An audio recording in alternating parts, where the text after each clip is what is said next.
السلام علیکم ورحمۃ اللہ وبرکاتہ۔ امید ہے آپ سب خیریت سے ہوں گے۔ ناظرین کرام، آج ہم بات کرنے لگے ہیں یورک ایسڈ پہ۔ بہت سے مریض ایسے آتے ہیں جن کا یورک ایسڈ بڑا ہوتا ہے۔ ان کو دو طرح کے مسائل ہوتے ہیں، یا تو ان کے جوڑوں میں درد ہوتا ہے یا ان کے گردوں میں پتھری ہوتی ہے۔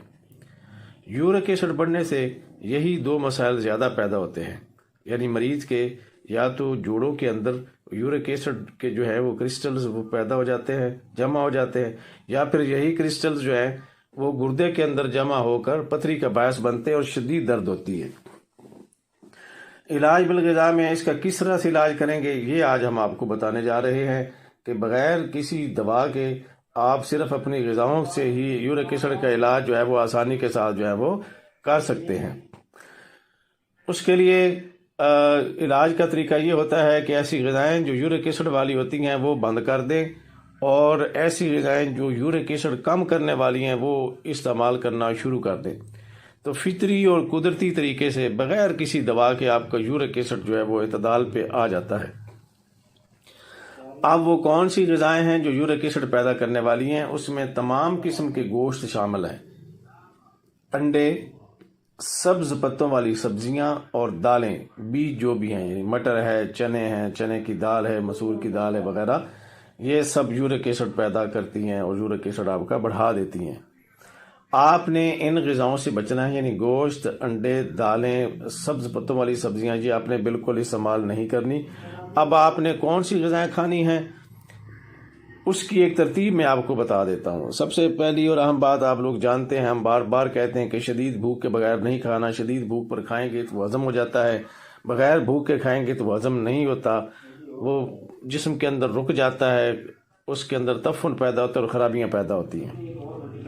شدید بھوک پہ آپ نے ناشتے میں گاجر کا حلوہ دیسی گھی والا لینا ہے، یا 3-5 دانے انجیر کے، اور ساتھ میں 20-21 بادام کھا کے نیم گرم 1 گلاس دودھ کا پی لے۔ دوپہر میں بھوک لگے تو گاجر، مولی، شلجم، کدو، ٹینڈا، توری، اس میں سے کوئی ایک سبزی جس میں خوب دیسی گھی ڈالا گیا ہو، ہلدی، ادرک، لہسن، پیاز، زیرہ، نمک اور کالی مرچ ڈال کے یہ سبزی بنائیں اور اس کو چمچی سے کھائیں۔ روٹی آپ نے چند دنوں کے لیے نہیں کھانی، پھر جب دیکھیں کہ طبیعت بہتر ہو گئی ہے، آپ کے گردے کا درد ٹھیک ہو گیا، یہ جوڑوں کا درد کم ہو رہا ہے، تو پھر روٹی شروع کر دیں گے۔ شام کو بھوک لگے تو انہی غذاؤں میں سے پھر آپ کھا لیں، یا پھل کھا لیں، تمام میٹھے پھل، یعنی میٹھا امرود، میٹھی خوبانی، میٹھا آم، یعنی کوئی بھی پھل جو میٹھا ہو، کھٹا نہ ہو، وہ آپ کھا سکتے ہیں۔ کعوے میں آپ استعمال کریں گے 2 گرام دیسی اجوائن، 2 گرام پودینہ، 2 گرام ادرک، 1 گلاس پانی میں ابالیں، شہد سے میٹھا کر کے یہ قہوہ دن میں 3 سے 4 بار استعمال کریں۔ ایک اور بات یاد رکھیں کہ جسم کو آپ نے گرم رکھنا ہے، گرم لباس پہنیں، جرسی، جرابیں، ٹوپی وغیرہ پہن کے رکھیں، جسم آپ کا گرم رہے۔ جسم سرد ہونے سے بھی دردیں جو ہے وہ بڑھ جاتی ہیں۔ پانی آپ نے نیم گرم استعمال کرنا ہے، اور غسل کے لیے بھی پانی گرم استعمال کریں۔ ٹھنڈے پانی سے غسل آپ نے بالکل نہیں کرنا۔ جب بھی نہانے کی ضرورت پیش آئے تو آپ نے پانی گرم استعمال کرنا ہے۔ کوشش کریں واک کریں، صبح سیر کریں، شام کو واک کریں، نمازیں ادا کریں۔ نمازوں سے بھی حرکت ہوتی ہے، اور یہ بات یاد رکھیں، حرکت سے حرارت پیدا ہوتی ہے، اور حرارت ہی یورک ایسڈ کو ٹھیک کرتی ہے۔ قانون مفرد اعضاء کے مطابق یورک ایسڈ جو ہے یہ عضلاتی تحریک میں ہوتا ہے، یعنی عضلاتی اعصابی تحریک میں، اور بعض عضلاتی غدی تحریک میں بھی یہ یورک ایسڈ جو ہے وہ دیکھا گیا ہے۔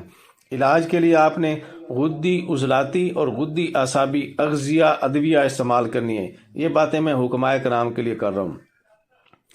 عام ناظرین کے لیے جو حکماء نہیں، ان کے لیے میں نے غذائی علاج بتا دیا۔ دوا کے لیے ہمیشہ مستند اور ماہر معالج سے ہی رابطہ کرنا چاہیے۔